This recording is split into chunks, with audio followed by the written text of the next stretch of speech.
Welcome to Nestology. We are your hosts. I'm Jessica. And I'm Shelley. And today we're tired. We're tired. It's been a long week. And I've had a lot of rats going on with destroying my car. Yes. It's been a sad week for that. Well, and it's the end of the weekend. Normally we don't record. We haven't been recording on weekends, and weekends are exhausting in, yeah, they are. And in our business. You've been out showing. It's so hot.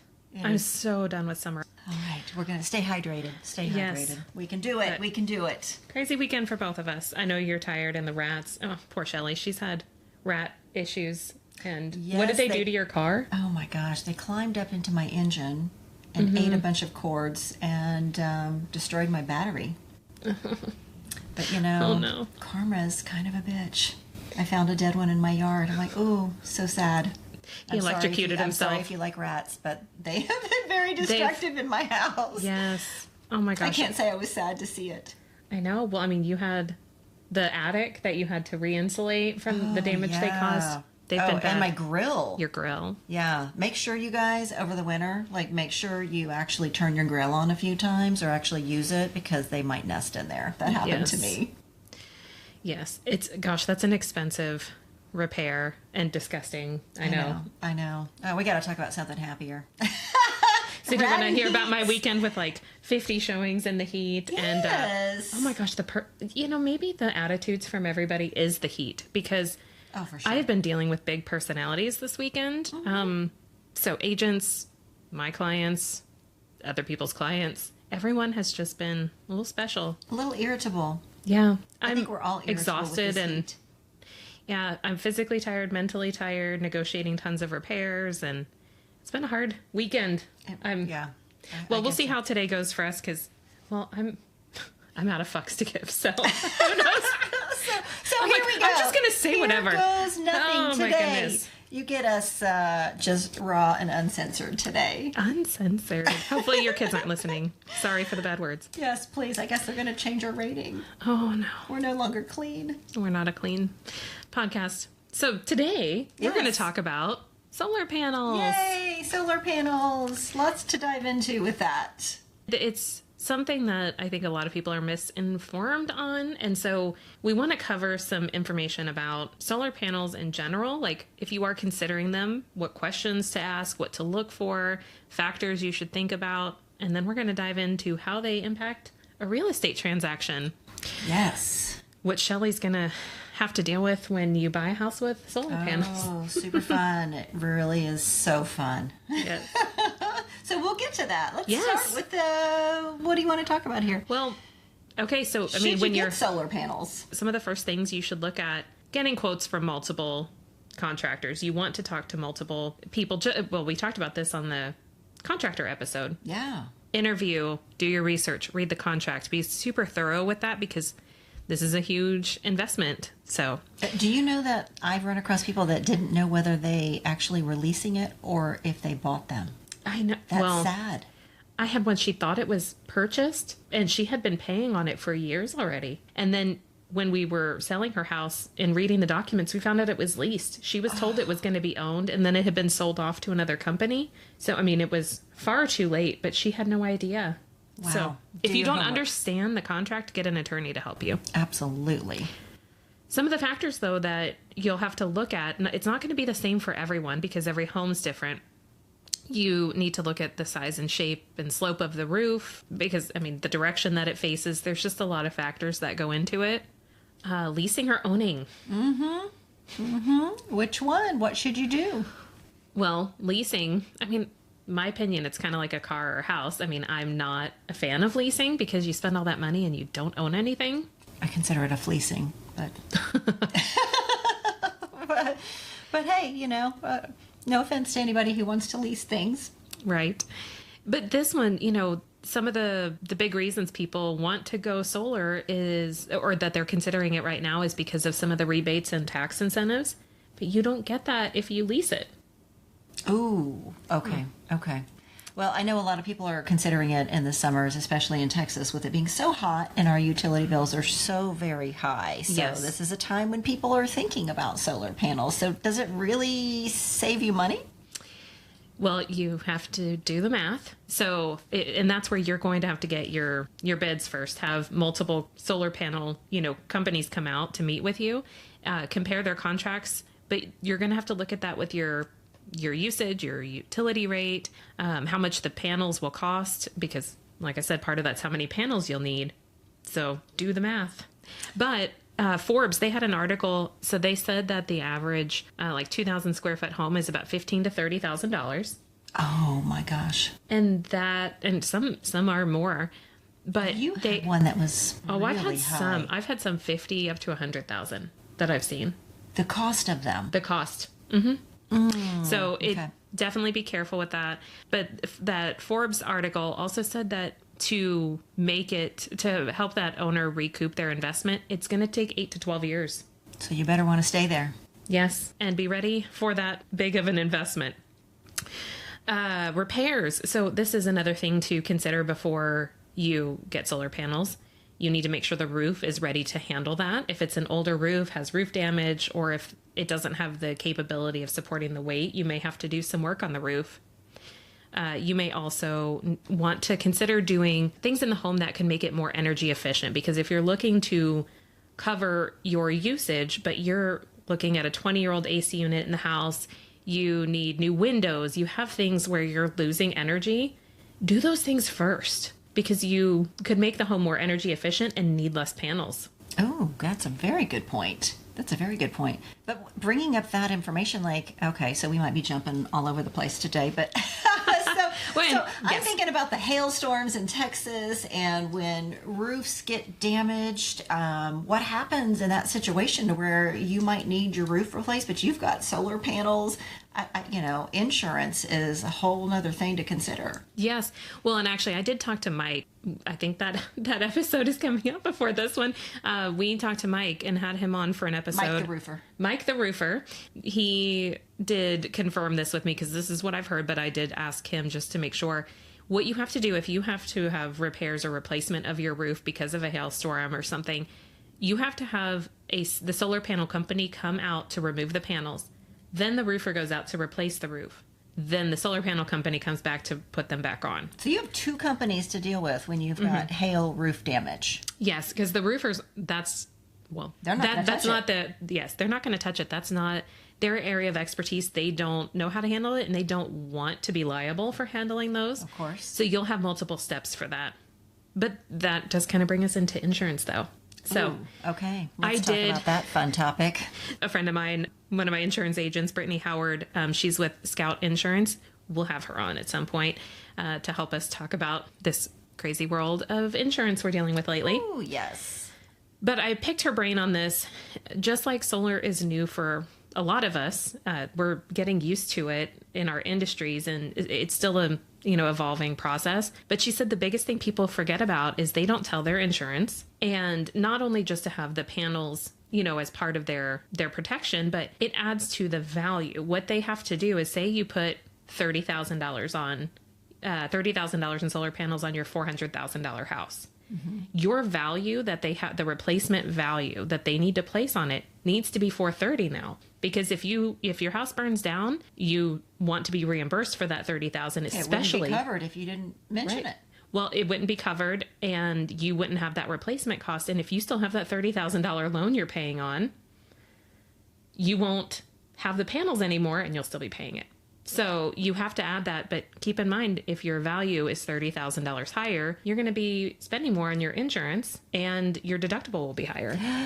Okay, well, we already talked a little bit about insurance and how it's almost doubling in this area. So yes. Something to consider. Again, it goes back to doing the math, because if you're looking at all these incentives, the tax breaks and things like that, you have to consider the extra insurance and make sure that still makes sense. Very good point. Glad you spoke with Brittany. Thank you, Brittany. And yes, thank you, Brittany. She also said that a lot of insurance companies aren't asking.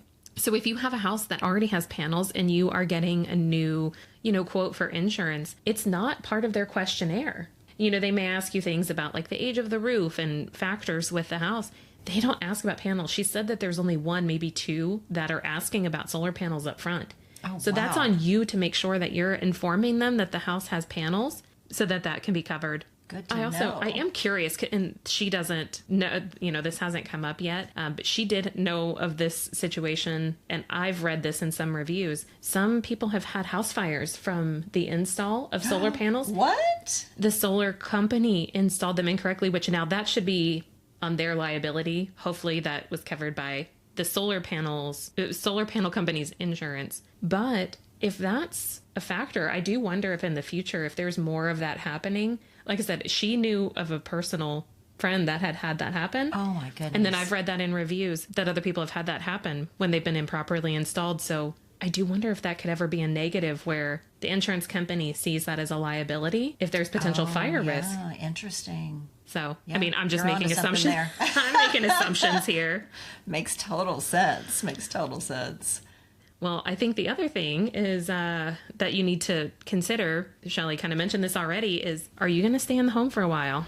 Because a house is going to be harder to sell if you have just taken out a $40,000 loan for solar panels. We see a lot where sellers are often having to pay off the loan because a lot of buyers don't want a house where they have to take over that extra loan or they don't qualify. So, oh my goodness. Yes, because on my end, you guys, just so you know, if there's a lease payment, if there's a payment involved with this and it gets transferred to the new buyer, I need that paperwork. And I've got to include it in the buyer's debt to income ratio in order to qualify. So they also have to qualify for a little bit more than they might have thought just for, the regular house. Yeah, I mean, imagine, if it's, like I said, say it's a $30,000 loan that's being transferred, because they can't, the loan or the lease can be transferred to the buyer. A lot of buyers don't want to take them over, though, or like I said, can't. But if they did, that buyer, that's basically the same thing as that buyer going out and buying a $30,000 car, which can throw off. I don't like that, by the way. Don't ever do that. Don't do that. Don't do that during your loan process. You will be very unhappy. You will not get your house, and Shelley will be yelling at you. That's a sad thing. That's a sad thing. One of the hardest things, though, right now is there's not a lot of great, unbiased information out there about solar panels. And I think that's where people get some misconceptions. So when we were preparing for this, I was Googling. I was researching. I'm trying to find as much info as I can. And I was looking things up on ChatGPT just to see what would come up. Well, and I think that's where it ties in, because all the things that I was finding, it was blogs or articles on websites that are owned by solar panel companies. It's their info that they're putting out. Well, that's a biased opinion there. So, but I think it transferred into this because we're getting a kick out of this. Shelley asked ChatGPT out of curiosity to see what it would say. So read us some of the ChatGPT. Oh my gosh, I know. You guys, this is scary because it's not accurate. Very inaccurate. It's talking about increased value of your home, and it's showing that it might increase it 3 to 4% on average. Okay, so let's tackle that one. Honestly, we do not see much value added. If you are transferring a lease or a loan, it does not add any value. An appraiser will not give any value if there is a transfer of loan because it's not owned. But even when they do, we'll jump into that with the appraiser. We'll get to the appraiser notes in a minute. Because it was cool what he had said as well. Yes. But I mean, one of the other things ChatGPT said was that buyers may be willing to pay more for a home with lower future energy costs. What I typically see, if it's paid off, and coming at it from when I'm working with a buyer looking at a house with solar panels, if it's paid off, then they say, great, that's an awesome benefit. They're not going to go in and pay. You're not going to get the same return on investment. If you put $30,000 in panels on, you're not going to get $30,000 more in value. Oh my gosh. Yeah. Okay. What else does ChatGPT? It says energy savings, that potential buyers may be attracted to the long-term energy savings and lower utility bills provided by solar panels. Again, yes, they'll take it, but they're not going to take over a huge payment or be willing to pay a lot more on the price. It's if you have two houses side by side and everything else is identical and you have free solar panels, free in quotes, then they may say, great, because that's awesome. We won't have a very high utility bill or maybe none at all. But if you're transferring that loan, that's going to scare away a lot of buyers, because nobody wants an additional payment.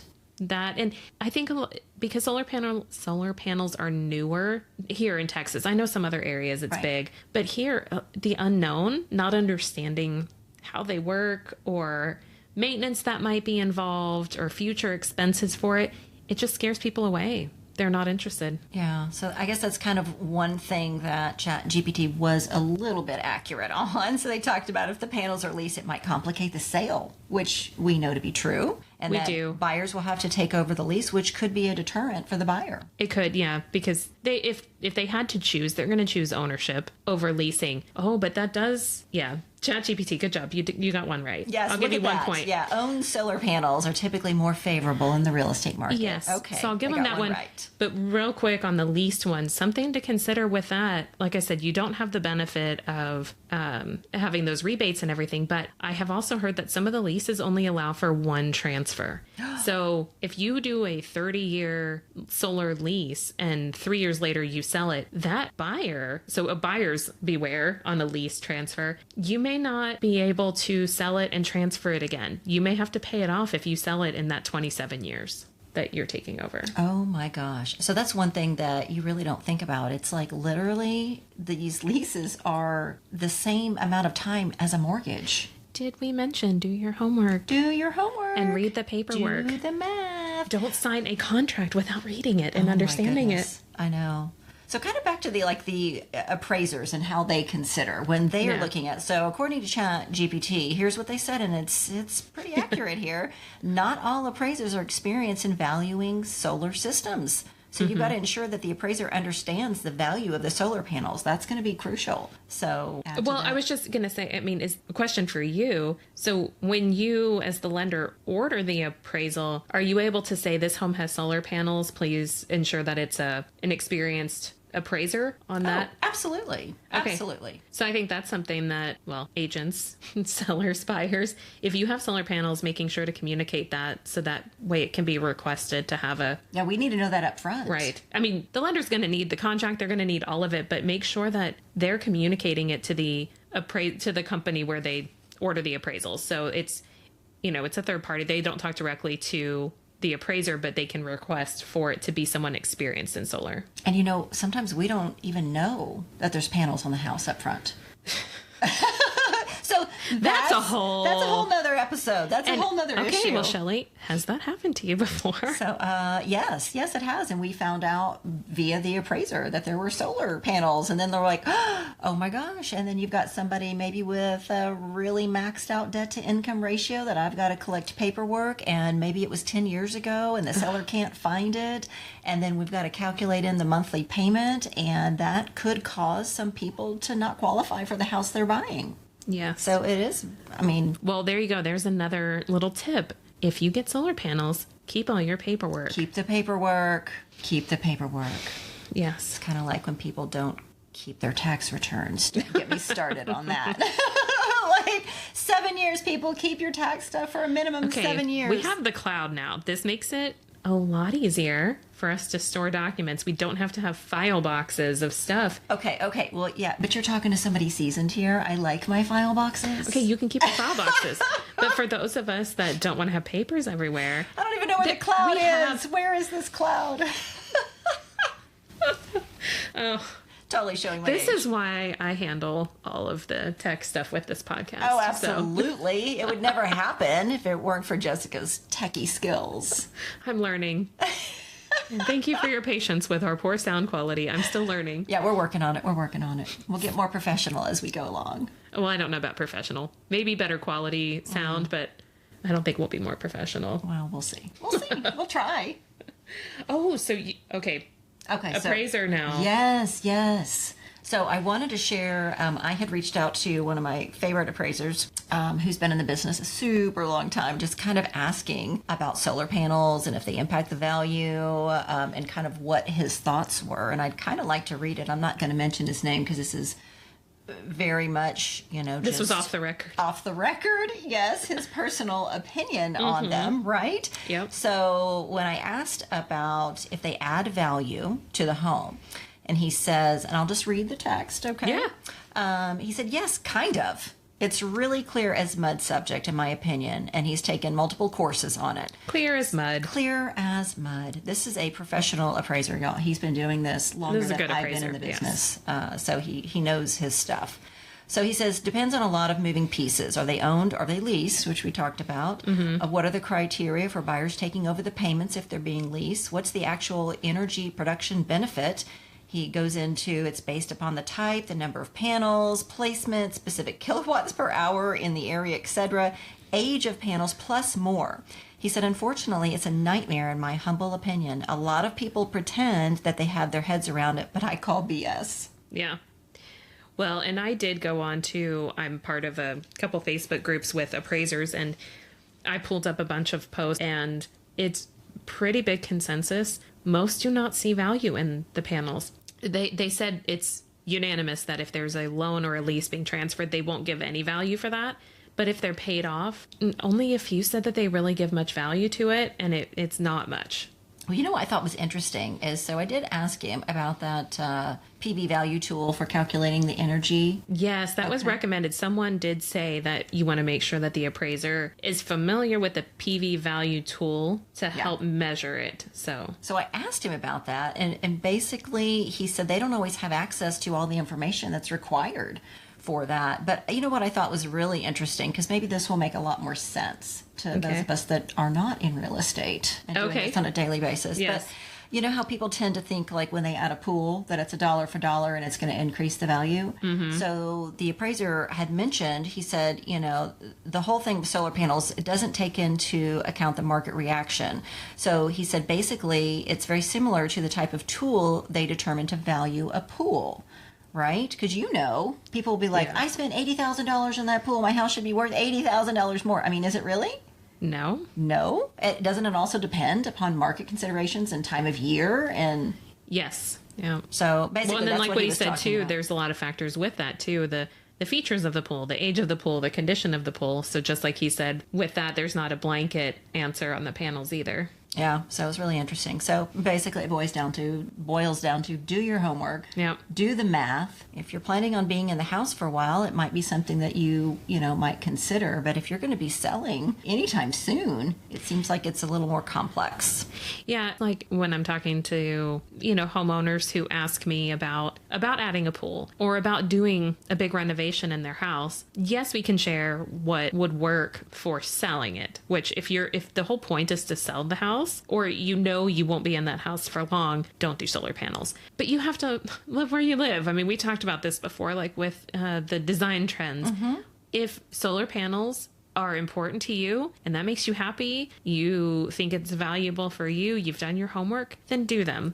That's great for you, but just know that, well, like on Forbes, they said 8 to 12 years before you look at that being actually profitable. If it's done right and well, you've got, like I said, you've done your homework and it actually is a beneficial, because for some homes, it's not beneficial. Their utility bills are so low and the cost is too high that it does not actually make sense. That 8 to 12 years is just an average. Absolutely. Any other thoughts on solar panels? Anything we should know? Just make sure you let your mortgage loan officer know if you are considering purchasing a house with solar panels, because we want to get that documentation from the seller right up front. Yeah.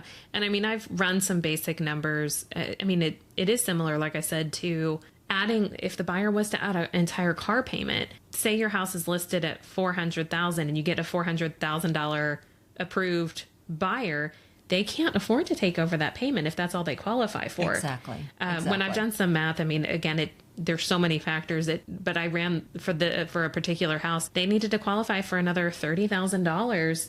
Like it would be the same as them qualifying at $430,000 to get the $400,000 house. You're absolutely correct. So you got to keep that in mind. Yes, buyers, if you see a house that is has solar panels, before you go out and look at it, make sure you can afford it. Because if it's the top of your price range already and the panels aren't paid off, that is probably something you can't afford. So don't get excited about it. Just double check. That's what we're here for, providing value and information so that people can make informed decisions. Yes.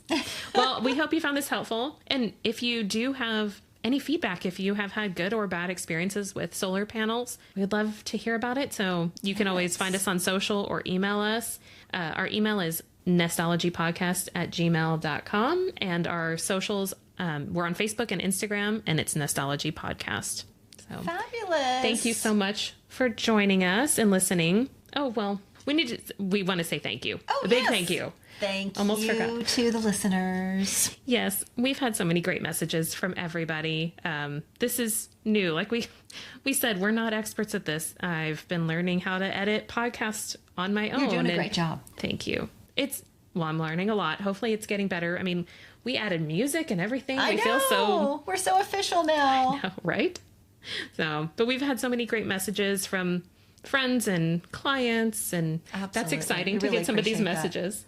And Amanda, shout out to you. Thank you for your kind words. We Yes. appreciate you. She sent me a text that she's listened to every episode, so I hope you're listening to this one. I Hi, know. Amanda. We so appreciate you. Thank you. Your thank messages you. are so sweet. So thank you, Yes, guys. Thank you. Well, thank you, everybody, for joining us, where we hope you make the best of your nest. Bye, guys. Bye.